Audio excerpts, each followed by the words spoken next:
Bismillahirrahmanirrahim. Nahmaduhu nusalli ala rasulihil karim. Amma ba'd. Assalamu alaikum hurmatly men musulman bir tuğandarım. Birinçiden bütkül alamda жоқ жерден жараткан, ошол заттын буйругу менен таң атып күн баткан, чыныгы жаратуучу Аллах Таалага чексиз мактоолор болсун. Жана пайгамбарыбызга жүрөгүбүздүн эң эле төрүнөн чыккан салаваттары жана саламдар болсун. Мактоо жана салаваттан кийин Аллах Таала ар бирибиздин кылган ибадатыбызды толугу менен кабыл кылып, пендечилик кылып, билип билбей кылган күнөөлөрүбүздүн бардыгын түп тамыры менен кечирген болсун. Чындыгында Аллах Таала мээримдүүлөрдүн мээримдүүсү, Аллах Таала ырайымдуулардын ырайымдуусу, Аллах Таала кечиримдүүлөрдүн кечиримдүүсү. Ушундай улуу болгон Аллах сиз менен бизди жок жерден жаратты, кычыраган күч берди, акыл эс берди, өңү түс берди, мына ушунчалык сулуулук берди. Жана эки дүйнөдө бактылуу болсун деп дин берди. Урматтуу телекөрүүчүлөр жана радио огуучулар, биз ислам жана биз берүүсүнү түз эфирден баштадык. Андыктан бир саат бою бизден алыстабастан биз менен бирге болуңуздар. Албетте сиздерде кызматта мен Шарапов Бактыжан Акимович. Эгерде сиздерди кызыктырган сурооңуздар бар боло турган болсо, анда экранда чыккан номерге жазып сурооңуздарды калтырсаңыздар болот. Адаттагыдай эле урматтуу туугандар, талак маселеси боюнча суроону бербегениңиз жакшы. Анткени ал татаал маселе түз эфирден чечилбейт урматтуу тууган. Ал боюнча атайын муфтиятка басып барып, ошол жактан сурайсыз. Ошол эле учурда төшөк маселеси туурасында суроо бербегениңиз жакшы. Ооба, актуалдуу шарият маселеси урматтуу тууган, бирок бизди бүгүнкү күнү канчалаган эжелерибиз үй бүлөсү менен, уяттуу келиндери менен, бир туугандары менен угуп атат. Андыктан аларды ыңгайсыз абалга калтыргыбыз келбейт. Ошондон жалпы көрөрмандар жана угармандар сиздерди туура түшүнөт деген ойдобуз. Урматтуу туугандар, бүгүн биз Аллахты эстөө, Алланы зикир кылуу туурасында сөз кылмакчыбыз. Анткени Аллах Таала Кур'ан-ы Каримде өзү жалпы иман келтиргендерге кайрылып, я айюхаллазина аману зикруллаха зикран касира. Эй иман келтиргендер, силер Аллахты көп эстешликте эстегиле деди. Жараткан затты көбүрөөк эстеп, көбүрөөк зикир кылгыла деди урматтуу тууган. Бул Аллах Тааланын буйругу. Эмне үчүн зикир кылсак болуптур? Жараткан Алланы көп эстесек, көп зикир кылсак эмне пайда болот? Жалпыбыз пайдага гана карап жүрүп калган үчүн урматтуу тууган, пайдасыны Аллах Таала Кур'ан-ы Каримде өзү айтат. Ала би зикриллахи татмаиннал кулуб. Эй иман келтиргендер, кулак төшө угуп алгыла, эки кулагыңар менен тыңшагыла, уккула. Алланы эстөөдө, Алланы көп зикир кылууда жүрөккө тынчтык келет дейт. Мына ушул өтө чоң пайдасы, мына ушул урматтуу тууган, жүрөккө тынчтык келет. Бүгүн алхамдулилла жатарга төшөгүбүз, жашаганга үйүбүз, минеге унаабыз, сүйлөшөргө телефонубуз, жегенге тамак ашыбыз, түрү менен кийерге кийимибиз, түрү менен бардыгы Кудайга шүгүр жетиштүү. Бирок дагы деле рахат жок. Дагы деле үйүңүздө тынчтык жок, дагы деле капасыз, дагы деле көңүлүңүз ачылбайт, дагы деле маанайыңыз көтөрүлбөйт. Эмне үчүн? Анткени жараткан зат Аллахты зикир кылбай жаткандыгыбыз үчүн, жараткан Аллахты көп эстебей жаткандыгыбыз үчүн, урматтуу менен мусулман бир туугандарыбыз, жүрөгүбүздө тынчтык жок болуп калды. Ошол Алланы көбүрөөк эстесек, жүрөккө тынчтык бере турган зат Аллах деле өзү айтып атат, мен жүрөгүңөргө тынчтык берем дейт. Жүрөккө тынчтык келе турган болсо, бар болсо 5, жок болсо 15, дал мына ошол учурда болот урматтуу тууган. Жүрөктө тынчтык болбогондон кийин канча оюн, күлкү, шатыра шатман, аха күлкү бардык нерсе болсо дагы урматтуу тууган, кабагыңыз ачылбаса, маанайыңыз көтөрүлбөсө, эч нерсе жакпай атса, аалам ушундай кең болуусу менен сизге таар болуп атса, анда эмнеси бактылуулук, анын эмнеси жагат урматтуу тууган? Мына ошондон жалпыбыз Аллах Тааланы зикир кыла турган болсок, жүрөккө тынчтык келет урматтуу тууган. Жүрөккө тынчтык болгондон кийин болду, кайсыл жерде жүрсөңүз маанайыңыз жарык, кайсыл жерде жүрсөңүз урматтуу тууган кенен, жалпы инсаниятка сүйкүмдүү, жалпы инсаниятка жагымдуу болуп туруп, жашооңузду өткөргөнгө мүмкүнчүлүк бар. Ошондон Аллах Кур'ан-ы Каримде айтат: "Фазкуруни азкуруkum лакум вашкурули ва ла такфурун. Эй, силер мени эстегиле, мен дагы силерди эстеймин. Мен берген нерсеге шүгүрчүлүк кылгыла, куфурчулук кылбагыла дейт урматтуу. Караңызчы, Алланы биз эстесек, анан Аллах Таала бизди эстейт. Алла бизди эстей турган болсо, эмне болот турган? Алла сизди эстей турган болсо, жүрөгүңүзгө тынчтык берет, жашооңузга рахат берет, жүзүңүзгө нур берет, ооруңузга шифа берет, ден соолугуңузга береке берет, үй бүлөңүзгө дегеле кошуна колуңузга ынтымак, достук, биримдик жалпысыны берүүчү Аллах. Жалпысыны берүүчү Аллах. Качан биз Алланы эстей турган болсок, анан Аллах Таала бизге эмне кылат? Эстейт. Ошондон пайгамбарыбыз саллаллаху алейхи ва саллям айтат: Алланы эстеген адам менен Алланы эстеген адам Аллахтын алдында тирүү адам сыяктуу. Алланы эстебеген адам Алланын алдында өлүк сыяктуу дейт урматтуу. Алланы эстесеңиз, анда сиз чынында эле тирүү инсандардын катарында жашооңуз кадимкидей уланат. Алланы эстебесеңиз, анда тирүү менен өлүктүн эч кандай айырмасы жок сизге. Эми Аллахтын эстенүү эң жакшы жолу кандай экен? Аллах Таала Кур'ан-ы Каримде айтат: "Акимус салата лизикри", мени эстеш үчүн силер намазды тургузгула дейт. Алланы эң көп эстеген учур кайсы учур десе, ар бир муъмин мусулмандын, ар бир имандуу адамдын намазда турганы. Ар бир зикир, ар бир учуру Алланы эстөө болот. Алланы эстөө болот. Ошондон Аллах Таала Кур'ан-ы Каримде айтат: "Зикруллаху акбар", зикруллахи акбар. Алланы эстөө өтө чоң иш да. Буга эч нерсени салыштыра албайсыз. Буга эч нерсе тең келбейт. Эч бир ибадатыңыз буга тең келбейт, урматтуу тууган.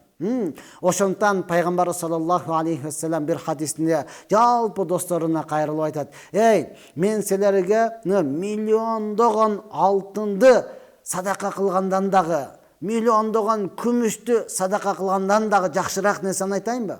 Кале берсе, не дейт? Кале берсе, өзүңөрдүн мекениңерди, туулган жериңерди сактап калыш үчүн душман менен согушуп, силер аларды өлтүрүп, алар силерди өлтүрүп, шахид болгондон дагы жакшыраак нерсени айтайынбы?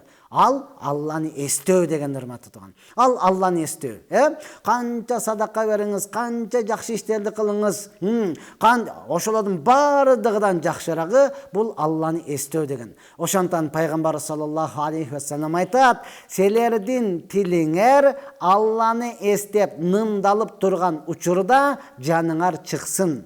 Сиздин тилиңиз Алланы эстеп нымдалып турган учурда жан чыксын."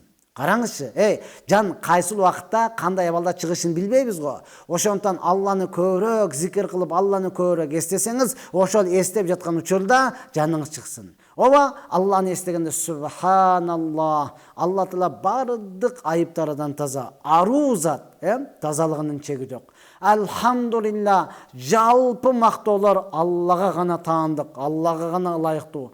Аллаху акбар, Алла өтө улуу зат. Ла илаха иллаллах, бир Аллахтан башка сыйынууга татыктуу зат жок. Муну ошентип Аллахты зикир кылсаңыз, жүрөгүңүзгө рахат келет, тынчтык келет, жүзүңүзгө нур келет, тилиңиз Аллах Тааланы эстеп үйрөнөт, урматтуу тууган. Демек, оозуңуздан жаман сөз чыкпай калат, жүрөктөрү тазарат, денелериңиз тазарат, жашооңуз сизге жеңилдей баштайт, үй бүлө менен дегеле айлана чөйрө менен, кошуна колоң менен урматтууган ынтымактуулукта, ачык жүздүүлүктө сүйлөшүп кенен олтурганга мүмкүнчүлүк пайда болот. Качан Алланы көбүрөөк зикир кылсак, урматтууган. Бүгүн ооба туугандар жалпы олтурат, бирок бардыгы эле чогулуп олтуруп телефон чукулайт. Неге? Эч жерден рахат ала албай жатат. Эч жерден рахат ала албай, таппай жатат, урматтууган. Эптеп сагыныч, бир аз сүйлөшүп, "Не жаңылык сенде, жана баары жакшы, тынч, жаңылыкты ушул жактан эле көрүп калдык", кайра эле телефонго кирип кетет, сүйлөшпөй жатат. Неге? Жүрөктө тынчтык жок болгондугу үчүн тынчтыкты ар жерден издеп жатабыз. Эч жерде жок, жүрөккө тынчтык Алланы эстөөдө гана болот. Ошондон пайгамбар саллаллаху алейхи ва саллям айтат: "Кимге Аллах Таала бул дүйнөдө 4 нерсе берген болсо, бул дүйнө ахиреттин бактылуулугун бериптир дейт. Ошонун бириси лисанан закира, Kimge Allah'ını estey turgan til berilse, bul dünya ahirеттин bактылуулугу берилипtir дейт. Караңызчы, урматтуу, кимге Алланы эстей турган тил берилген болсо, бул дүнө ахиреттин бактылуулугуну караңыз. Ушуга коюлган, урматтуу туган. Анткени канчалаган тилдер бар, саясаттан башканы сүйлөбөйт. Өлдү, бул жагы эми болбой калдык, эми үмүт жок. Тиги тияка болду, бул бияка болду, атайын пастава кылып койду, аны алып койду, муну кетирип койду. Тым эле, урматтуу туган, саясатты чачып салган, Бирок үйдө аялы каякта жүрөт, баласын неш кылып атат, аны билбейт. Ал эми ак үйдө көрүп тургандай сүйлөп атат. Саясаттан башканы сүйлөбөйт. Канчалаган тилдер бар, дүйнөдөн башканы сүйлөбөйт да, Аны аяка сатыш керек, бул буяка жатыш керек, сода болбой калды, башка жака эле чыгып кетиш керек. Аны кандай кылып атасың, муну кандай кылып атасың? Дүйнөнү сүйлөсөң, кээ бир уклак укпагандар кулагын атайымдай кайрып алып, жапырып алып, не деп атат, кое турчу анан угайын дегенге чейин барып, дүйнөнү угуп атышат да, урматтуу туган. Канчалаган тилдер бар, гыйбат, ушактоонон башканы сүйлөбөйт. Койчу ошонуңду, киши деле эмес, адам деле эмес. Жамандаба, ушактаган болбойт. Мен жамандаган жокмун. Келсе бетиге деле айтып берем. Айланып кетем, мен сени бетиге айт деген жокмун. Жамандаба деп атам. Десең деле болбой. Не кылып берет? Жамандай берет, урматтуу туган. Ошондон пайгамбар саллаллаху алейхи ва саллям айтат: кимге Алланы зикир кыла турган тили берилген болсо, бул дүйнө ахиреттин бактылуулугу берилиптир дейт. Андыктан, урматтуу менин мусулман бир туугандарым, ар дайым бардыгыбыз Алланы көбүрөөк зикир кылайлы, Алланы көбүрөөк эстейли, урматтуу туган. Урматтуу туугандар, угуучулар жана телекөрүүчүлөр, ислам жана биз берүүсүндө биз 1 саат бою сиздерге де кызматтабыз. Андыктан, эгерде сиздерди кызыктырган сурооңуздар бар боло турган болсо, экранда чыгып турган номерге сурооңуздарды калтырсаңыздар, албетте биз жооп берүүгө даярбыз, урматтуу туган. Дагы жаңы кошулгандардын, дегеле угармандардын, көрөрмандардын кулагына кулак сырга, бизге бергенде талак боюнча суроо бербегениңиз жакшы. Анткени ал өтө татаал маселе, түз эфир аркылуу, дегеле телефон аркылуу чечилбейт. Аны муфтиятка барасыз. Ошол эле учурда төшөк маселеси туурасында сурабаганыңыз жакшы. Ооба, актуалдуу, шариятта бар нерсе, акыйкат, урматтуу туган. Ошондой болсо дагы бизди эжелерибиз, карындаштарыбыз, бир туугандарыбыз үй бүлөсү менен, уяттуу адамдар менен отуруп угуп аткан учуру, ошондон аларды ыңгайсыз абалда калтырбайбыз деп чечкенбиз. Сиздер туура түшүнөсүздөр. Макул, биз темабыздан алыстабайбыз, урматтуу, Алланы эстөө. Алланы эстөө, урматтуу туган. Ар пайгамбар саллаллаху алейхи ва саллям 24 саат дегеле жашоосунда эмне амалдарды кылган, кандай кылган, ошону эричип кыла турган болсоңуз, ар бирөөсүндө Аллахты зикир кыласыз. Эртең менен тургандан баштап туруп эле, уйкудан тургандан баштап туруп эле, Алхамдулиллахиллади ахяна ба'дама аматана ва илайхи нушур. Караңчы, бизди өлүмдөн кийин кайрадан тирилткен Аллага мактоолор болсун деп, уйкудан туруу менен эле эмне кылдык? Алланы эстей баштадык, Алланы зикир кыла баштадык. Анткени уйку бул өлүмдүн бир тууганы. Уктадың, эч нерсени билбейсиң, урматтуу туган, эч нерсени билбейсиң. Ошондой өлүмдөн кайрадан тургузган Аллага мактоолорду айтуу менен биргеликте биз Алланы эстеп, Алланы зикир кылып баштайбыз. Кийим кийгенде, дегеле үйдөн чыгып атканда оң сол бут менен, киргенде оң бут менен, дааратканага барганда ар бир зикирлерди, урматтуу, жаттап үйрөнө турган болсок, ошонун ар бирөөсүн кыла турган болсок, анан сиздин жүрөгүңүзгө тынчтык келет. Жүрөгүңүзгө тынчтык келгенден кийин бактылуу эмне экендигин, дегеле бул дүйнө жашоосун эмне экендигин, дүйнөнүн көптүгү сизге канчалык пайда берип атат, же болбосо канчалык зыян берип атат, ошону мына ошондон кийин түшүнө баштайсыз. Болбосо кыйын түшүнбөйсүз, урматтуу. Бир жерге барып ушуну айтасам, бирөөсү айтат, ушунун баарын жатташ керекпи? Айланайын бир тууганым, айланайын агам, эжем, жеңем, карындашым. Албетте, пайгамбар саллаллаху алейхи ва салламдын сүннет жашоосуну, пайгамбар саллаллаху алейхи ва салламдын кылган дуаларын, дегеле зикирлерини жатташыбыз керек. Ар бирибизге зарыл. Кереги жок эле ырларды, кереги жок эле музыканы жаттап алып жүрөсүз го. Сиз музыкантсызбы? Аларды неге жаттадыңыз, урматтаган? Ал ошончолук керек беле? Аны жаттасаңыз жүрөгүңүзгө тынчтык берет беле?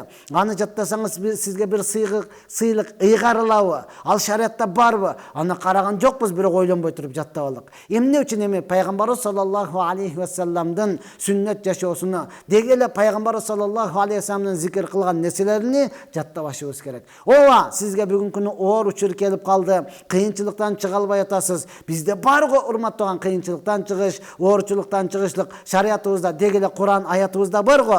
Кандай эле ла илаха илля анта субханака инни кунту миназ залимин. Юнус алейхиссаламдын Алланы эстеп зикири, Юнус алейхиссаламдын зикири урматтуу туган. Билебиз, Юнус алейхиссаламды деңизде балык жутуп алганда, балыктын ичинде караңгылыкта калганда, не деди? Ла илаха илля анта субханака инни кунту миназ залимин. Бир Аллахтан башка сыйынууга татыктуу эч кандай зат жок. Мен өзүм зулуу кылычылардан болдум. Мен өзүм айыптымын, өзүм күнөөкөрмүн деп күнөөнү мойнуга алды эле. Аллах Таала ошондой кыйынчылыктан чыгарып койду. Мунун бардыгын Аллах Таала Кур'ан-ы Каримде бизге зикир кылып эскертти. Эмнеге сиз менен биз дагы өзүбүздүн жашообузга ылайыктуу кандайдыр бир кыйынчылыкка, кандайдыр бир оор мусибатка түшкөн учурда дал мына ошол күнөөнү мойнубузга алуу менен биргеликте Алланы зикир кыла турган болсок, ооба, абалды берген дагы Алла, кыйынчылыкты берген дагы Алла, ооруну берген дагы Алла, шифасын берүүчү дагы Алла, өмүрдү берген дагы Алла, өлүмдү берүүчү дагы Алла, жаштыкты берген дагы Алла, карылыкты берген дагы Алла. Мына ошолордун бардыгын чыгаруучу Алла. Байлыкты берген дагы Алла, байлыгыңызды кайрадан сактап берген дагы Аллах да. Караңызчы, Аллах Таала байлыкты берип туруп, эгерде сактап бербесе, адам баласы ошол байлыгын сактаймын, байлыгын эч кимге алдырбаймын, байлыгымды кармап калайын деп жүрүп эле өлүп калат, урматтуу. Ошондон Аллах Таала Кур'ан-ы Каримде айтат: "Аллади", ошол зат, ошол улуу зат силерге байлык берип, байлыгыңарды сактап берген дагы Аллах да, урматтуу туган. Оору берип, ооруга шифа берген, урматтуу. Бул бардыгы Аллах. Башка канча кыйын болсок дагы колубуздан эч нерсе келбейт. Ошондуктан жалпыбыз Алланы көбүрөөк зикир кылып, өзүбүздү Аллахка тапшырып, мен күнөөкөрмүн, Аллах адилеттүү зат, Аллах бардык кыйынчылыктан чыгаруучу зат, ла хаула ва ла куввата илля билла, бардык күч кубат Аллага гана таандык деп айта турган болсок, жүрөккө тынчтык келет. Ар бир оор жумуштар дагы Алла үчүн жеңил болуп калат. Андыктан Аллах Таала бардыгыбызга ошол Алланы зикир кыла турган тил берсин деп туруп, урматтаган, биздин алгачкы сурообуз келип түштү. Ошого жооп берүүнү баштадык. Ассаламу алейкум устаз, иманыбызды кантип күчөтөбүз, намазга суз болуп баратабыз дейт. Иманыбызды кантип күчөтөбүз? Ооба, өтө сонун сурооду берди, урматтаган. Пайгамбарыбыз саллаллаху алейхи ва саллам өзүнүн досторуга айткан: "Жаддиду иманакум", иманыңарды жаңылап тургула деген. Иманыңарды жаңылап тургула деген, урматтаган. Пайгамбардын достору таң калды. Кайфа нуджаддиду иманана. Аллахтын элчиси, биз иманыбызды кандай жаңылайбыз дегенде, азыр мен айтып аткан кулу ла илаха иллаллах, ла илаха иллаллах деген сөздү көп айткыла деди да.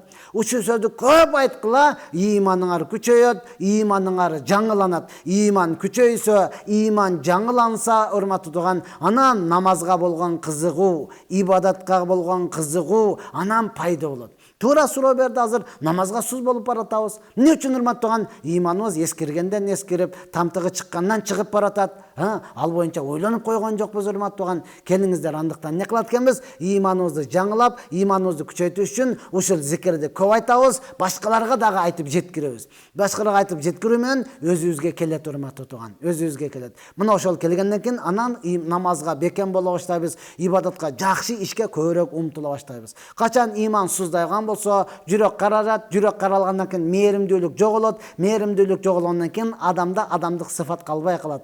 Ыйлап атабы, кыйналып атабы, бакырып атабы, чакырып атабы, карап эле таң калып эле өтүп кете беребиз да. Карасаңыз динсиз жашоолорду көрүп атпайбызбы? Башка динсиз мамлекеттерди көрүп атпайбызбы? Уруп атат, теп атат, жалпы адамдар карап эле турат.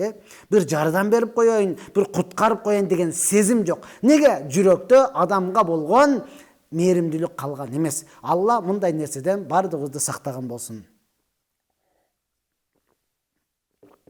Ассаламу алейкум урматтуу устаз, сизден сураныч. Азыркы учурда Жети Дубан деген жолугушуу, классташтар деген жолугушуу иш-чарасы болуп жатат. Жөн эле ысырапкорчулук ушуну токтотконго себепчи болуңуздар дейт. Урматтуу туугандар, өтө ооба орушумдуу суроону бердиңиз. Бул сиздин оюңуз боюнча мына ушундай Жети Дубан дегени сиз айтканы жөн эле болуп, ысырапкорчулук болуп аткан болушу мүмкүн. Жок, урматтуу тууган. Мен айтат элем, мен катышып көргөн адам катары, балким ошол чөйрөдө жүргөн адам катарында мен айтам, бүгүнкү күнү бизге бул өтө зарыл нерсе.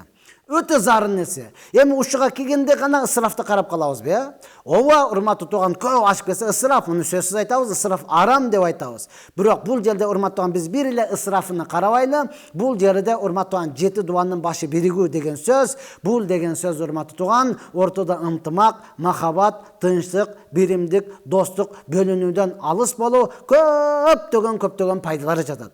Көптөгөн нерселер жатат. Ооба, урматтуу тууган, ысырафыны сөзсүз, аны тыябыз, аны айтабыз. Урматтуу тууган, көп ысыраф кылбагыла, көп чыгым кылбагыла. Урматтуу тууган, ооба, келген достор, келген коноктор дагы ага көп эле оорулук кыла бербе деп аны айтабыз. Бирок Жети Дубандын башы биригүүсүндө өтө чоң пайда бар. Өтө чоң пайда бар. Мен 1983-жылы төрөлгөнмүн. 83 жылы төрөлгөн Жети Дубандын башы бириккен, урматтуу тууган, 3-4 жылдын жүзү болуп калды. Биз бул нерсебиз бизде бар. Ооба, мен го илимдүү, Кудайга шүгүр, Алланын бергени, урматтуу тууган, молда жалпы эл таанып калды, кайсы жерге барса күтүп алат. А менин досторумдучу? Менин классташтарымчы? Эч ким тааныбаса, алар Жети Дубанга барыштан коркот, тааныбаса, урматтуу тууган. Азыр ушунун башы бириккендиги үчүн менин өзүм досторум айтып атат, Кыргызстандын ичи жыргал болуп калды дейт. Ойлонбой, түнбү, күнбү чыгып кете бересиң. Неге? Либой жерге барганда, алло дос, мен келдим эле, кимдер бар ушул жерде десе, достору чыгат, күтүп алат, урматтуу тууган. Канчанын машинасы бузулду, оңдоп берди, дегеле. Былтыр ушул жылда эмне кылды, бизде Ошто болду. Ошто болгон учурда урматтуу тууган, бир досубуз, көлдүк досубуз бөйрөгү ооруп алмаштырыш керек болуп калды. Жети Дубан досторго айттык, колунан келишинче жардамын берди. Ооба, туугандары деле берди, урматтуу тууган. Эң негизгиси достор берди. Индияга батып бөйрөгүнү алмаштырды. Сонун жалпы 83-төрдүн катарында ден соолугу таза келип арабызда олтуруп ыраазычылыгын билдирди, урматтуу тууган. Азыр дагы бир-эки досубуз ошондой болуп атат. Ага колубуздан келишинче жардамыбызды берип атабыз. Бул эмне үчүн? Бири-бирибизди таанып, досубуз экен. Мен айтат элем, урматтуу тууган, мен 1983-жылы төрөлгөн болсом, мен Алла өмүр берип 90-га кирсем, мен Баткенденминби, нарындагы бир бурчудагы досумду издеп барышым керек. Нарындагы бир досум Баткендеги досуну издеп барыш керек. Ушул досум калды эле, ушундай досум бар эле депчи, урматтуу тууган. Чынында эле, караң, мен катышып жүргөн адам катарында айтам, Ошто болду, мен өзүм сөз алып туруп айттым. Биз азыр 42-ге кирдик. Жаштыгыбыз калган жок. Айттым. Урматтуу достор, Ошко Ысык көлдөн биринчи жолу Ошко келген достор ордун алдан тургула дедим, 50-дөй бала турду.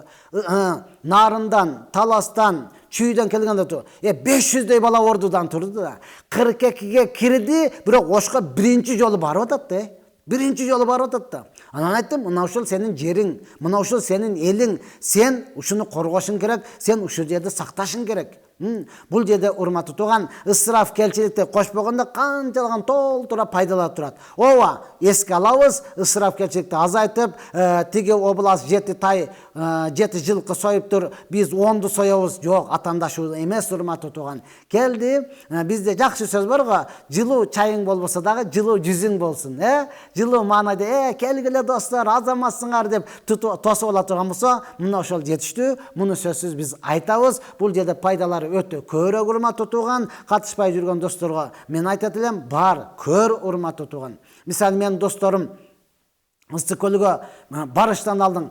Достор келгиле десем, кээ бир достор, кээ бир жалпы эмес, кээ бир достор тамашалап же чынын деле ошол деңгээлде калып кеткенби, кээ бир болсо айтып атат, атайын ысык көлгө барып таяк жеп келбейбизби депчи.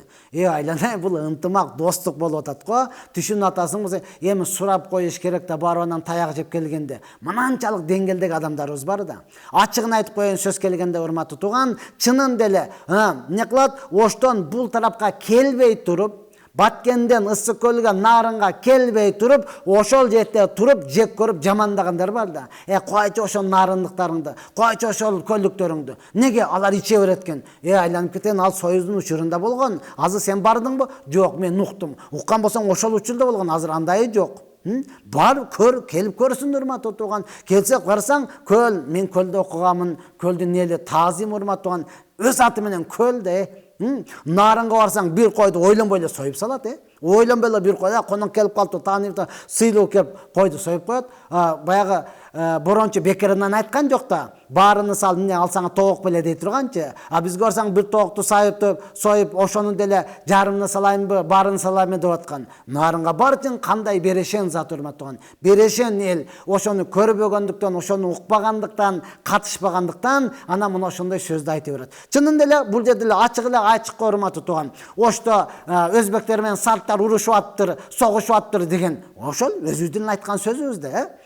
Чүйлүкпү, көлдүкпү, нарындыкпы, айткан сөзү да мына ошол. Неге? Барбагандыгы үчүн, урматтуу тууган. Ошондон кийинки жылы да биз эсен болсок, аман болсок, Баткен уюштурмакчыбыз, урматтуу тууган. Бардык 83-төрдү азыртан чакырып кетет элем. Бар, чек араларды көр, кандай абалда жайгашкан, эмне үчүн чоңдорубуз кыйналып атат, чече албай. Ал оңой эле нерсе эмес да, урматтуу тууган. Анткени ушул эле көчө болсо, нары жагы Тажикстан, бул жагы Кыргызстан. Барып көр, кандай абалда жайгашкан, сенин мамлекетиң кандай амалда түптөлгөн, урматтуу тууган. Көрбөй туруп, бул жакта жалаңач батыр боло берсек, болбой калат. Ошондон мен жалпыга айтет элем, ысыраф кылбастан жолугушуулар болсун дейт элем. Ассаламу алейкум, арак жөнүндө деп калган сурообуз келбей калган экен. Арак жөнүндө, арак барыр арам. Кудайга шүгүр, бүгүнкү күнү бир канча азайып калган. Ошондой болсо дагы кээ бир тууганыбыз дагы деле ичип атат. Түп тамырынан жок болуп кетти деп айта албайбыз, урматтуу тууган. Бул аракты жок кылыш үчүн жанагы бир өткөндө чыктı дагы, жалпы айыл биригип туруп эле магазиндерге сатырбай, дүкөндөргө сатырбай жок кылды. Ошондой кылып жок кылса болот. Ассаламу алейкум, аялым илим алып атат, мага таалим айтат. Ошол туура эле болобу дейт. Сөзсүз да, урматтуу тууган, туура. Эмне үчүн туура эмес экен? Сиз албасаңыз, аялыңыз алган болсо, анан сизге айтпай кимге айтсын анан кийин? Урматтуу тууган, намыстанбаң. Аялыңыз илимдүү болсо, сөзсүз сизге айтыш керек. Анан эч кимди таппай калса, керек болсо мунаны коюп алып туруп, ушуга деле айта бериш керек. Китепти коюп китепке, телефонду коюп туруп, телефонго таалимди айта берсин. Айтуудан максат бирөөдү оңдоо, бирөөдү тарбиялоо, бирөөдү башкаруу эмес, балким айтуудан максат өзүңдү көбүрөөк тарбиялоо. Азыр мен дагы айтып атканым, урматтуу тууган, өтө кыйын болуп кеткендиктен, тым эле ичип салгандыктан эмес, урматтуу тууган, мен өзүм оңолуш үчүн. Эң жакыны булар болгондон укпайт десең, өзүңдүн кулагың эң жакынынан дагы жакшыраак. Бул угатпайсыңбы? Өзүң угатасың, өзүң айтканыңдан кийин, мен айттым эле ушуну кылайын деп, бул өзүңө көбүрөөк пайда болот. Ошондон урматтуу угармандар, көрөрмандар, бардыгыбыз туура түшүнөйлү. Ассаламу алейкум, кандайсыз таксыр? Экинчи аял болуп тийгем, эми 5 баласы бар экен. Эмне кылсам болот дейт. Сону жашай бериңиз, урматтуу. 5 баласы болобу, 10 баласы болобу, балдарда эмне күнөө, урматтуу. Экөөңүздөр ортодо ынтымак, сүйүү, махабат боло турган болсо, балдарда эч кандай күнөө жок. Алар жашай берет. Сиз жакшы карасаңыз, балким алар дагы сизди апа деп ала турган болсо, сиз аларды өзүңүздүн балаңыздай кылып кучагыңызга ала турган болсоңуз, сонун жашоо болот. Шариятта бар нерсе, сиз эч кандай күнөө кылган жоксуз. Башты тиге көтөрүп туруп, жашай бериңиз, урматтуу тууган. Эми не кылам экен, кандай кылам экен кайгырбастан, жүзүңүз жарык, урматтуу тууган. Сиз зына кылып аткан жоксуз, денеңизди сатып аткан жоксуз, жаш жүрөн иш кылып аткан жоксуз. Сонун экинчи аял болсо дагы турмушка чыгыпсыз, ак нике менен Аллах Таала ортоңуздарга сүйүү, ынтымак, махабат берген болсун. Ассаламу алейкум устаз, менин кызым 17 жашка. Заара кылып коет десеңиз жакшыраак болот. Сийип коет, эмне кылсак болот дейт. ошону заара кылып коет, төшөккө заара кылып коет, же болбосо төшөккө түшүркөп коет десеңиз, бул кагазга оролгон вариант болот да. Ооба, урматтуу тууган, сөзү туура эле, акыйкат, бирок ошондой болсо дагы ороп сүйлөгөндү үйрөнсөк бул да жакшы болот. Сийип кое турган болсо, заара кылып кое турган болсо, эч нерсе эмес, урматтуу тууган. Сиз имамга алып барыңыз, мечиттин имамыга алып барсаңыз, Худ сүрөсүнүн 83-cü ayatı buluş gerek. Ya arzu bila'i iqli'i ma'aki деген ayat бар. Ошол аятты окуп 23 жолу окуп дем сала турган болсо, Кудай буйрса заара кылбай калат, түшүндө түшүрүкөбөй калат. Ал атайлаган жок, ал баягы түшүндө кудум эле дааратканага баргандай болуп эле даарат кылат, анан денесиге тийгенден кийин ойгонуп кетет да, чочупчу. Мына ошондуктан мунун эртерээк алдын алыңыз, урматтууган, дем салдырсаңыз, ошол Худ сүрөсүнүн 83-cü ayatı болуш керек. Худ сүрөсүндө ушул аят бар, ошону окуп дем салса, бул заара кылбай калат иншалла. Саламатсызбы? Менин жолдошум 20 жыл болду ажырашканыбызга. Ал үйлөнгөн, мен турмушка чыккан эмесмин. Ошондо ал мага талак бериш керекпи же жокпу дейт. Кантип ажыраштыңыз? Ажырашканда кандай ажырашкансыз, урматтуу тууган? 4 тарабын кыбла деген болсо, же болбосо не болсо, жооңду бердим деген болсо, анда ошондой болот. Кыскасы, бул боюнча 20 жыл ажырашканда кандай ажыраштыңыз, ошол боюнча сиз муфтиятка барып сурасаңыз жакшыраак болот. Эгер жөн эле таарынышып кетип калган болсо, анда сөзсүз талак бериш керек.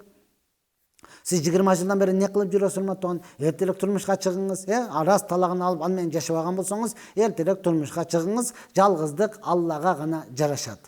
Ассаламу алейкум устаз, садака жөнүндө түшүндүрө кетиңизчи, Алла разы болсун дейт. Садака деген сөз, урматтууган, жылмайып, бир тууганыңызга жылмайып коюшлук, бул садака. Жылмайып коюшуңуз садака. Эркек менен аял бир төлөшөктө болушлугу, бул садака, урматтуу тууган. Садака дегенде эле биз ушуну түшүнүп калдык да, чөнтөгүңдө акчаң бар, ошонун жарыдан берсең, бул деле садака, бул деле садака. Садака мына ушундай. Садаканын түрү көп, урматтууган. Садака жарыя болуп дагы, садака купия болуп дагы бөлүнөт. Бизде кыргызда сөз бар го, оң колуң бергенди, сол колуң билбесин дейт. Жашырын берген садакалары бар. Анан садака жарыя. Мечит салдысаңыз садака, жол салсаңыз, көпүрө салсаңыз, суу чыгарсаңыз, көчөт эксеңиз, эгин эксеңиз, андан жаныбарлар жеген болсо, бул садака. Бергенге эч нерсеңиз жок болсо, жылмайып коюшлугуңуз, бул өзү садака, урматтуу тууган. Эркек менен аял ак никедеби, экөө турмушту жылуу жумшак куруп, бири-бири менен жылуу сүйлөшлүк, бул өзү садака. Эркек болсо аялынын оозуна тамак жедирип коюшлугу, бул өзү садака. Садака дегендин мына ушундай түрлөрү бар, урматтууган. Албетте садака адам тандабайт. Садака адам тандабайт, урматтуу тууган. Көчөдө тилемчилик кылып жүргөн. Берсеңиз сообуну аласыз. Бербесеңиз күнөөкөр болбойсуз. Аларга бербегиле жаман үйрөтөсүңөр деген менен, урматтууган, садака балелерден кайтарат. Биз бере берели. Ал жаман үйрөнө башкачан. Ооба, пайгамбар саллаллаху алейхи вассалам айткан, кимде ким мал дүйнөсүнү көбөйтүш үчүн адамдан тилемчилик кылып сураган болсо, анда ал дозоктун отуну сураптыр. Эми сураганын азайсын же көбөйтсүн деген, урматтуу тууган. Албетте биз өзүбүздүн пайдабыз үчүн да, аны жаман үйрөтүш үчүн же болбосо ошону байытыш үчүн эмес, биз өзүбүз балелерден, ору сыркоолордон оолак болуш үчүн садака берип туруштугубуз зарыл нерсе. Дамыла, ассаламу алейкум. Намазды окуп, анан таштап койгон адамдын жазасы кандай болот дейт. Алла сактасын, урматтууган, жазасын берүүчү Аллах Таала жазаны, намазды окуп таштап коюш аары турсун, намазды кечиктирип каза кылыштын сазасы өтө оор да, урматтууган. Канча 80 жыл азапталат деген хадистер бар. Ошондуктан намазды окуп жүрүп таштап коюу, дегеле окубай, жөн эле башыдан эле окубай жүрүшлүк, бул өтө чоң күнөө болуп эсептелет. Өтө чоң күнөө. Бул Аллахтын өкүмү, урматтууган, Алланын буйругу бул. Алла Таала бизге ушул турган турпатынын бардыгына берип туруп, анан өкүм берди да. Эми намаз оку деди. Көрөргө көздү берди, угарга кулак, сүйлөгөнгө тилди, ушул турган турпатыңыздын бардыгына бекер берип туруп, анан Аллах Таала өкүм берди. Эми намаз окугун. Алла берген нерсесini алса, өкүмүнү дагы кошо алат. Алла ушунчалык мээримдүү. Намазда тик туруп окушлук, муну кыям деп коет, фарз. Жо менин белим ооруйт, тик турганга болбойт, мен тике тура албайм десеңиз, анда Аллах Таала алды, анда отуруп оку да, отуруп оку. Мына ушундай отуруп алып туруп окуй бер. Отуруп дагы окуя, мен отура албайм, пастельный режим болуп калды, мени жат деди. Жатып алгандан кийин башыңыз мындай болуп кыймылдайбы? Мынаны имай ишара деп коет. Болду, мына ушинтип эмне кыласыз? Рүкү сажда кылып намазыңызды окушуңуз керек. Башыңыз дагы кыймылдабай калдыбы? Анда эми Аллах Таала намазды кечиктирип турсун, дарылансын, айыккандан кийин анан окуйт дейт. Караңчы мээримдүүлүктө. Башыңыз дагы кыймылдабай калган учурда, анткени шариатта көз менен намаз окуу жок. Биринчи рекатта сол көзүңүздү жумуп туруп, экинчиге өткөндө оң көздүн жума кое турган, бул жок урматтуу туган. Алла ушунчалык мүмкүнчүлүк берип атат. Анан мен айтат элем, кээ бирөөлөр бар да, намаз окуп жүрүп, анан таштап койдум, окубай койдум. Жок, сиз намазды таштаган жоксуз. Намаз сизди таштап койду да. Алла Кур'анда айткан: "Инна салата танха анил фахшаи вал мункар". Намаз бузуку жана кайтарылган иштерден тыят. Качан намазды бекем окуган болсо. Намазды бекем окубаса, күнөөгө көбүрөөк баса турган болсо, күнөөнү көп кыла турган болсо, намаз аны таштап койду. Эң коркунучтуусу акырында ла илаха иллалла деген келменин таштап коюш коркунучу бар да. Өлүм төшөгүндө жатканда ушул келмени айтыштык ар бирибизге фарыз. Айта аласыңбы, айта албайсыңбы? Насип кылабы, кылбайбы, урматтуу? Сен кыямат күнү айта албайсың да, мен келмени айтып жүрүп анан өлөйүн дегенде таштап койдум деп эч качан айта албайсың. Ошондуктан намазды бекем окуп, келмелерди көп айта турган болсо, акырында мына ошол чыгат. Ал баарыбызга насип кылсын. Бактияр Дамыла, кандайсыз? Менин келинчегим аккан болуп ооруп калды эле. Мен үйдүн кичүүсүмүн, көп иш кылганда болбойт. Апамдар ажырашың дейт. Не кылсам болот? Ортобузда бир балам бар дейт. Аллах Таала шифа берсин. Кудайга шүгүр, мен жаппа жакшынамын. Аллах Таала келинчегиңизге шифа берсин. Ооруду берген дагы Алла, шифасын берүүчү дагы Алла. Ооруп калганда эле ажырашам деген бул жакшы нерсе эмес, урматтуу тууган. Анткени ар бирөөбүзгө Алла Таала ушул сыноону бериши мүмкүн да. Азыр мен сүйлөп атам, Алла сактасын, албетте, урматтуу тууган. Бирок мен айта албайм да, мен эч качан бул оору, мен оорубаймын дей албаймын. Сиз дагы айта албайсыз, сиздин ата-энеңиз дагы айта албайт да. Айта албайт. Андыктан, урматтуу тууган, себебини кылыңыз. Себебини кылыңыз.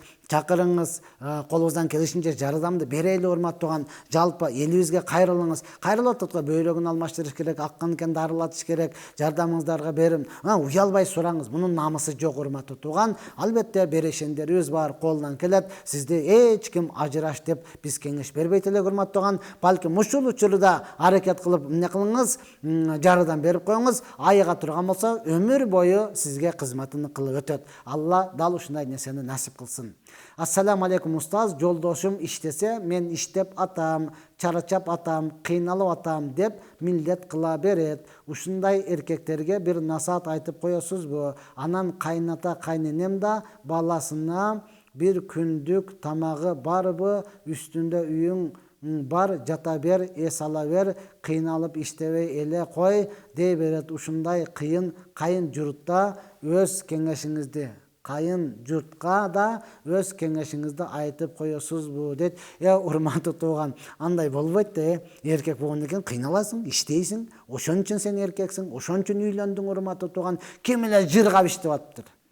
Ким эле, урматтуу тууган, бир күндүн болду, путуң тике көтөп чыртты түкүрүп жатыптыр? Жок, урматтуу тууган. Албетте, кыбыраган кырашат, иштеген тиштейт. Мээнетиң каттуу болсо, тапканың таттуу болот, урматтуу тууган. Сөзсүз эркектин милдети ал, ар бир эркек иштеш керек. Сиз эмес, биз деле иштеп атабыз. Кыйналасың, урматтуу тууган. Ким эле жыргап эле кичине кылып койсоң, сен кыйраттың эмеде үйгө барып жата бер десин. Андай болбойт, урматтуу тууган. Ата-энелер дагы мына ошентип баланы бузуп алабыз да. Мына ошентип балабызды өзүбүз жалкоо кылып алабыз да. Мына ошентип балабыздын тарабына талашып жүрүп, урматтуу тууган, балабызды майып кылып алабыз да. Анан ыйлап жатабыз, урматтуу тууган, балам жалкоо, мени карабайт, таштап кетти, каралар үйүнө жеткирип койду. Неге аяйбыз да, аяйбыз, урматтуу тууган. Мен айтат элем, Москвага дагы чет өлкөдө барып көрүп келдик, урматтуу тууган. Ошол жакта иштегендей Кыргызстанда иштесең чирип кетесиң го, чирип кетесиң го. Кыргызстанда иш жок, путу тике көтөрүп жатат. Кылсаң болобу, урматтуу тууган, кыл, толтура иш. Азыр карасаң, эч бир адам рабочий таппай жүрөт. Бардыгы эле группага жазып атат, кирпич койгонго, шагыл куйган, ташыганга, аны кылганга, муну кылганга жумушчу жок го, урматтуу тууган. Үй шыбаганга, эр жигитке жетимиш өнөр аздык кылат, урматтуу тууган. Өнөрдү үйрөнүңүз, кылыңыз. Адал кесиптин бирөөсүндө дагы айып жок. Ошону кыласыз, үй бүлөңүздү кенен багасыз. Ошол иштегениңиз иштеңиз, үй бүлөндө адал ырыскы менен багайын деп иштегениңиз өзү бул жихад. Мына ошол жүргөнүңүз Аллахтын жолунда болуп эсептелет, урматтуу тууган. Сиз эртең менен үйдөн чыгып кеттиңиз, адал кесип кылып иштеп таап келип, балдарымды адал менен багайын дегениңиз, мына ошол өзү дават болот. Мына ошол Алланын жолуга чыккан болуп эсептелет, урматтуу тууган. Андыктан жалпы ата-энелер балдарыбызды жалкоо кылып албайлы. Аябаң, урматтуу тууган, иштетип үйрөтүң, көрсүн, урматтуу тууган, көрсүн бардыгын, кылсын. Аллах субхана таала жалкоолуктан сактасын. Пайгамбар саллаллаху алейхи вассалам өзү дуа кылат эле: "Я Алла, мени коркоктуктан сакта, я Алла, мени жалкоолуктан сакта" деп. Бул жалкоо болбойт, урматтуу тууган. Бекерчиден Кудай безер деп ата-бабаларыбыз эзелден айтып кеттик, Бекерчиден Кудай безер, бекер жаткандан Кудай сактасын, урматтуу тууган. Иштеңиз, иштегенден кийин сөз кыйналасыз, анан милдет кылбаңдар, мен иштедим. Ким иштебей үйдө отурат? Билип коюң, эң оор жумуш үйдүн жумушу да. Биз ойлойбуз да, аялыбыз үйдө эле олтурат, эч нерсе кылган жок. Кылып атат, бирок көрө албайсың да анычы. Аны көрүш үчүн сен үйдө бир күн калап, үйдү тазалап, шыпырып, жыйып, тамак ашыны берип, кайрадан ишти өз учурунда жууп, кирлерди жуугун, ошондо үйдүн жумушу канчалык оор экенин түшүнөсүң. Сен иштеп атасың, бардагы сонун иштеп келипмин деп туруп, урматтуу тууган, үйдө келсең, жүзүң дагы жарык болот. Аллах Таала өзү жалкоолуктан сактасын. Анан өзүнүн айылынан алгачкы башы чыкпай калыптыр. Эгерде кайталап берип койсоңуз жакшы болот экен. Анан өзүнүн айылынан алган келин жакшы, дагы алыстан алган келин кулдай көргөндөр да бар. Ошолорго дагы көп кеңешиңизди айтып коесузбу? Жолдошум иштеп келсе, менин балам байкуш иштеп атат, силер үйдө жеп жатасыңар деп сүйлөнөт. Анан өзүм иштесем, тапканыңды жыйбайсыңар деп сүйлөнөт. Кайын журтум, мен иштегенде жолдошум үйдө жатат, балдар менен эле дейт. Я Рабби, ооба, жок эмес, бар.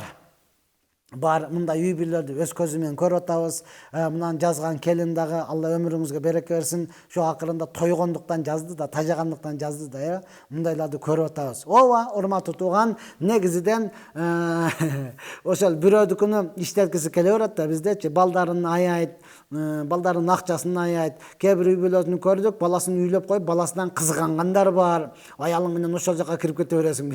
Ошон үчүн үйлөндү го, урматтуу тууган. Сиздер кудум эле асмандан тап этип түшүп калгандай эле, андай болбойт, урматтуу тууган. Балаңызды аябаңыз, албетте ошол баланы багам деди, байкуш, жок, урматтуу тууган, ал эч кандай байкуш, ал эч кандай бечара эмес. Ал өтө сонун, ден соолугу таза, мыкты эркек, жигит, урматтуу тууган. Ал бир үй бүлөнү эмес, керек болсо бир айылды багып коюш керек. Бир айылды арытуусын, керек болсо ар бир мамлекетти кыйынчылыктан алып чыгып кетиш керек. Мына ушундай эркектерди тарбиялап бардыгыбыз өстүрүш керек, урматтуу тууган. Балабызды аяп байкуш, анан силер таап келген. Ооба, урматтуу тууган, жесин деп ал иштейт да. Ошол таап келгени жейсин деп анан иштейт. Ал таап келгенин топтоп сасытып коюп эмне кылат аны? Таап келгенин топтоп иритип коюп эмне кылат аны, урматтуу тууган? Аны таап келгенин топтоп коюп эмне кылам деп ойлойсуз, аны аяп?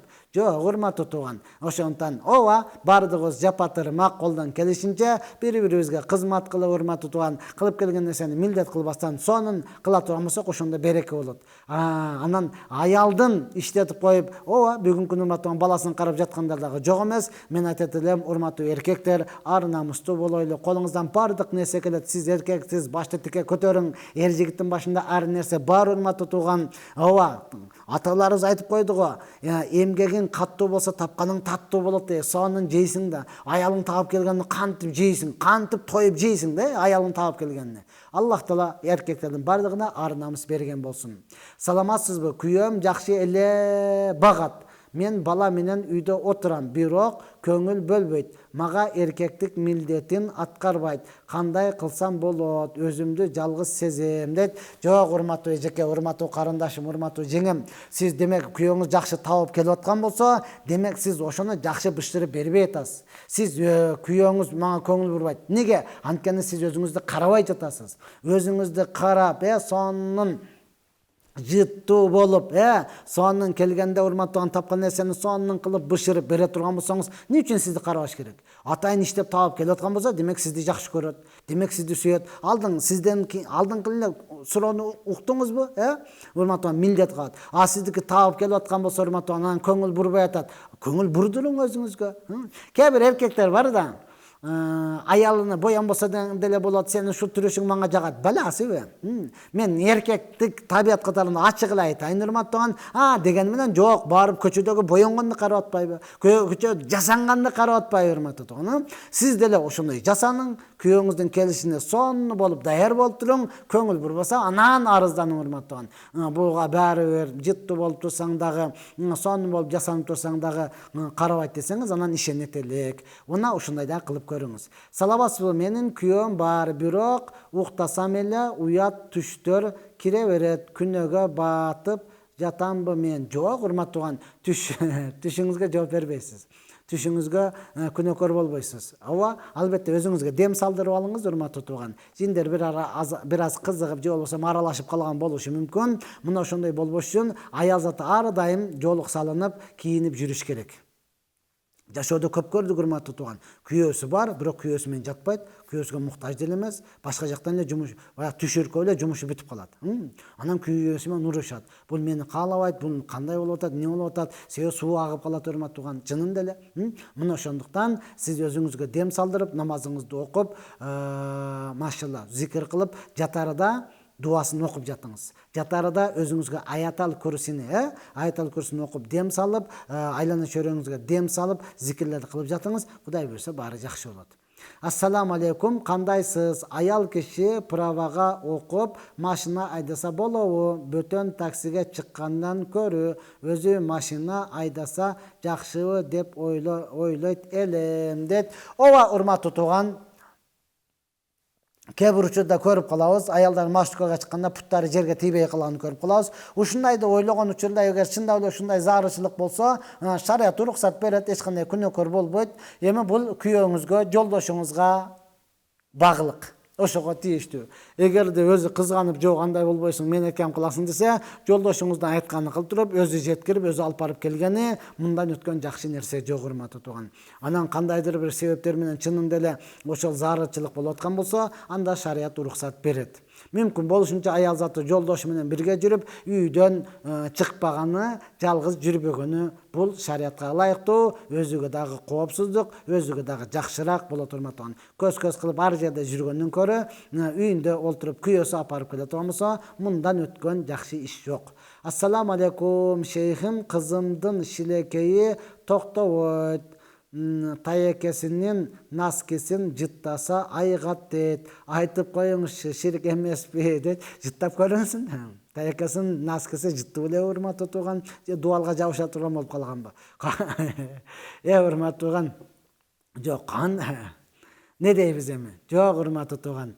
Аны кылбасын, башка врачтарга кайрылып көрүңүз, урматтуу тууган.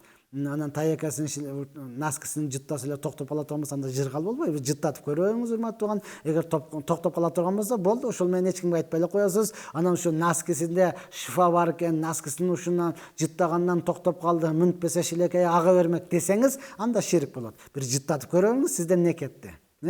Ассаламу алейкум, устаз, менин ишим жүрүшпөй жатат. Эмне кылсам болот? Рахмат. Сиздин ишиңиз жүрүшпөй жаткан болсо, сиз Аллахтан коркуң. Эң биринчи Аллахтын өкүмдөрүн аткарың. Намазды окуңуз, Куран окуңуз, зикир кылыңыз, күнөөдөн алысыраак болуңуз. Анан экинчиси, не дейт? Я юхалладина аманатуллаху калаңыз. Туура сөздү көбүрөөк сүйлөңүз. Чындыкты көбүрөөк сүйлөңүз. Өлүп барайсаңыз дагы чындыкты сүйлөңүз. Биз көп көңүл бурбайбыз да чындыккачы. Чындыкты сүйлөөдө, урматтаган, ишиңдин жүрүшү, чындыкты сүйлөөдө ден соолугуңдун болушу, чындыкты сүйлөгөндө жашооңдун кенен болушу, канчалаган пайдалары жатат да. Жөнөкөй эле чындыкты сүйлөп койгондочу. Чындыкты сүйлөп койгондо жашооңузга береке келет. Чындыкты сүйлөп койгондо, урматтаган, ишиңиздин жүрүшөт.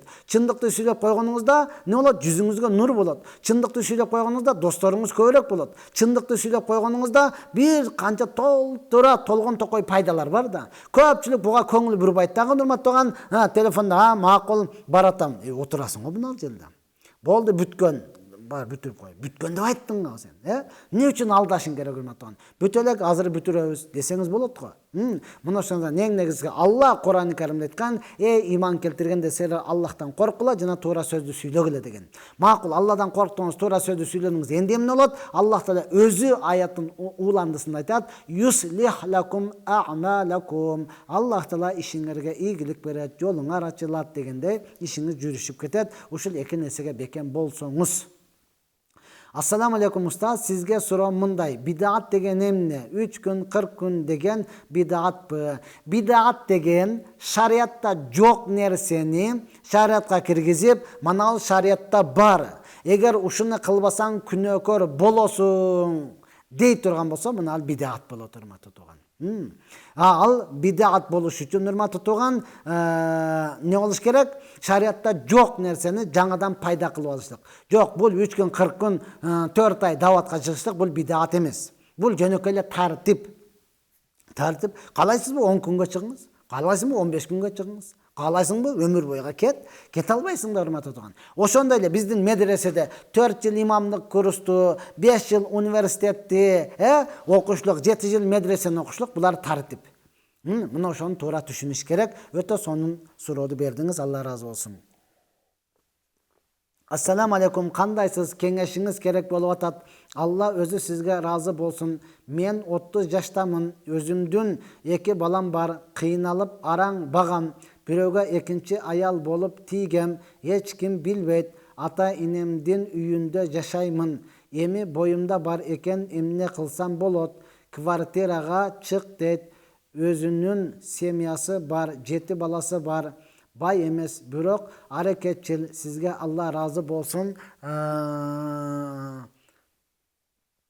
Алдырсам болобу? Жок, болбойт, урматтуу тууган. Алдырсаңыз болбойт. Эмне үчүн сиз жашыруун тиесиз? Ачыктан ачык эле тие бериңиз. 2 балаңыз болсо эмне болуптур? Анда 7 баласы болсо эмне болуптур? Сонун болот, урматтуу тууган. Көпчүлүктө береке бар. Ар биринин өзүнүн рызкысы бар. Сиз жолдошуңузга айтыңыз дагы, эртерээк ачыкка чыгыңыздар. Макулбу? Эртең төрөп алсаңыз, анда шерменде болушту караңыз.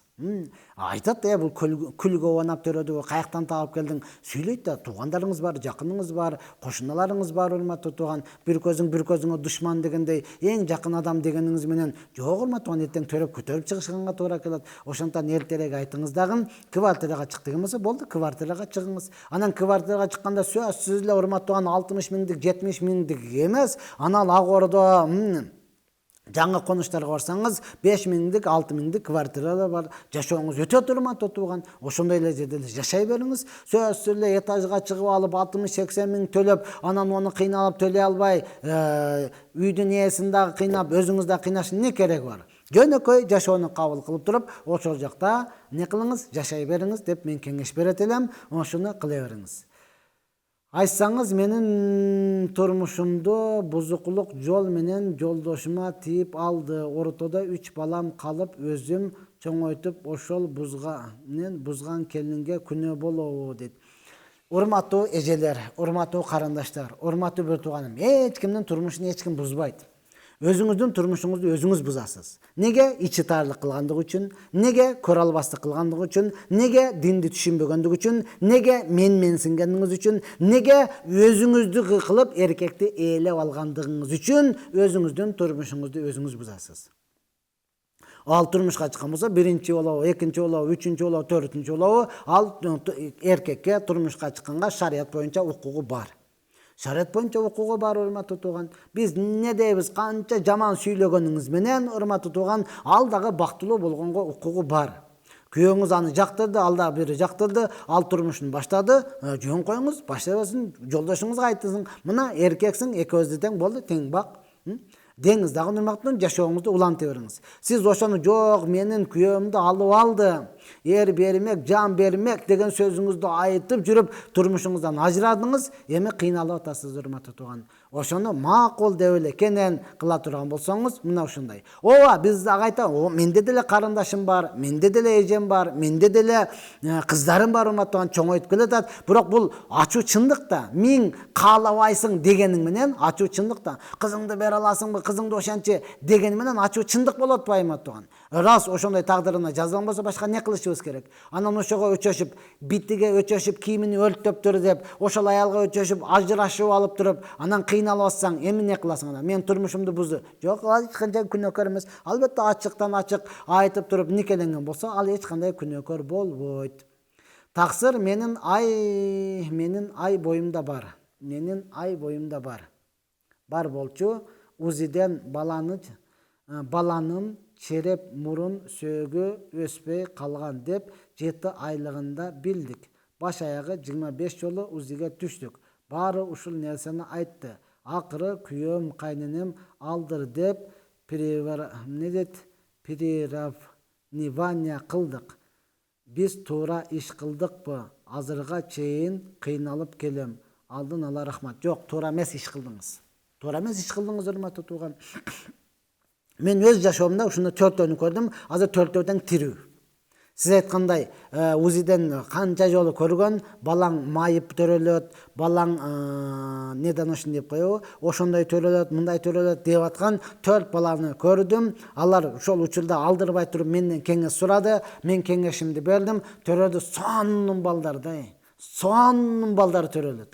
Бирөөсү азыр барган сайын айтып коет, ана сиздин кызыңыз да депчи.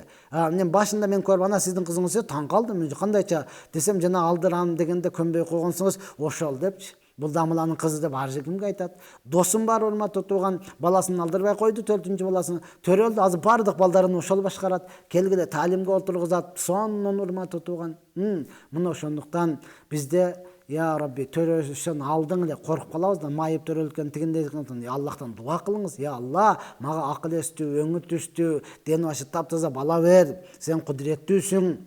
Энин ичинде ушундай кылып бер деп сураңыз, урматтуу тууган. Төрөлсүн, төрөлгөнгө акысы бар. Я Алла, Алла кечирсин бардыгыбызга. Ошондуктан бардыгыбыз кеңешип иш кыла турган болсок, эч качан өкүнбөйбүз. Ассаламу алейкум, кантип туура жар тандайым? Кеңешиңизге рахмат дейт. Сиз өзүңүз тандай албайсыз. Сиз үйлөнө элек болсоңуз, туура жар тандай албайсыз. Эркексизби, аялсызбы, айырмасы жок. Сиз тандай албайсыз, ата-энеңиз тандасын. Эжелериңиз бар, жеңелериңиз бар. Ошолор тандаганны макул деңиз дагы алыңыз, урматтуу тууган, өкүнбөйсүз. Сиз тандай албайсыз, сизге баягы Виллистагы бир караганда келин ваген көрүнөт, өрдөк бир караганда аккуу көрүнөт дегендей эле сөз да. Бир караганыңызга сизге укмуштай көрүнүшү макул деши мүмкүн. Жок, турмуш такыр башка нерсе. Ал көчөдө кыз жигит болуп сүйлөшкөндө укмуш бардыгы сиз жок макул деп бардыгына чыдаш мүмкүн, а жашоодо ал такыр башка нерсе, урматтуу. Ошондуктан ата-энеңиз тандаганга макул болуңуз. Ата-энеңизди тандассаңыз эч качан, урматтуу, өкүнбөйсүз. Ассаламу алейкум устаз, мен эч ким менен мамиле кыла албаймын. Бала кезден тандаган жолум туура эмес болуп, уруш эшитип калам. Бактысыз адаммын дейт. Жок, урматтуу, сиз бактысыз деп өзүңүздү өзүңүз чечмелебеңиз. Алхамдулилlah, мусулмансызбы? Сизден өткөн бактылуу адам жок. Сиз кулк мүнөзүңүздү оңдосоңуз болот. Азыртан баштап өзүңүздү өзүңүз оңдосоңуз болот, урматтуу. Андыктан не кылыш керек? Сизге иман берилдиби? Алхамдулилlah, эми өзүңүзгө эң жакын дос табыңыз. Туура кеңеш бере турган агабы, иниби, бир жакын бир адамды табыңыз дагы, ошол менен кеңешип иш кылыңыз. Аллахтын жолуга даватка чыгыңыз, урматтуу тууган. Макулбу? Ошол жактан өзүңүздүкүн эле меники туура дей бербестен, адамдардын айтканын угуңуз. Макул? Унчукпай тыңшаңыз, буюрса сиз бактысыз эмессиз. Өзүңүзгө өзүңүз эч качан чечим чыгарбаңыз. Бактылуулук жокоттон чечиле турмактуу тууган. Макулбу? Андыктан сиз машалла башты тик көтөрүңүз. Сиз эркексиз. Алла Таала сизди жакшы көрүп жараткан, Алла сизди сүйүп жараткан, урматтуу. Сиз элибизге, мамлекетибизге пайдаңыз тийиш керек. Андыктан азыртан аракет кылыңыз. Ассаламу алейкум устаз, жаш жигиттерге кыздар менен сүйлөшүүсү жөнүндө эмне дейсиз? Эмне дейт элем, урматтуу тууган? Токтот деймин. Аллах Таала мен эмес, Аллах Таала Кур'ан-ы Каримде айткан, таза эркектер таза аялдар үчүн, таза аялдар таза эркектер үчүн деген. Эгер сиз канча таза боло турган болсоңуз, келечекте үйлөнгөндө ошондой таза кызды аласыз. Кыз кандай таза болсо, турмушка чыкканда ошондой таза жигитке тиет. Андыктан сиз өзүңүздү алдабаңыз. Мен азыр ойноп сүйлөшүп алайын, алганда чөткү кызды алып алам. Кыз да айтат, мен азыр ойноп сүйлөшүп алайын, турмушка чыкканда чөткү жигитке тийип алам дейт. Ошондон кыргыздын жакшы сөзү бар, экөө баш кошкондо издешпей табыштаңар эми бактылуу болгула дейт. Андыктан урматтуу менин мусулман бир туугандарым, баардыгыбыз пайгамбарыбыз кандай көрсөткөн болсо, ошондой жашоонун аракетин кылайлы. Аллах Таала жалпыбызга ийгилик, ынтымак, достук берсин. Мына ошентип биздин 1 сааттык убакытыбыз дагы бүтүп калды, урматтуу тууган. Аллах Таала элибизге, жерибизге, мамлекетибизге ынтымак, достук, тынчтык, биримдик берип, Аллах Субхана Таала жалпы үй бүлөлөргө бактылык уралып, Аллах Таала баардыгыбыздын жүзүбүздү жарык кылсын. Балалуу боло албай аткандарга Аллах бала берип, ооруп жаткандарга Аллах Таала шифа берсин. Ва ахиру да'вана алхамдулиллахи rabbil alamin. Ассаламу алейкум ва рахматуллахи ва баракатух. Кийинки эфирден көрүшкөнгө чейин сак саламатта болуңуздар.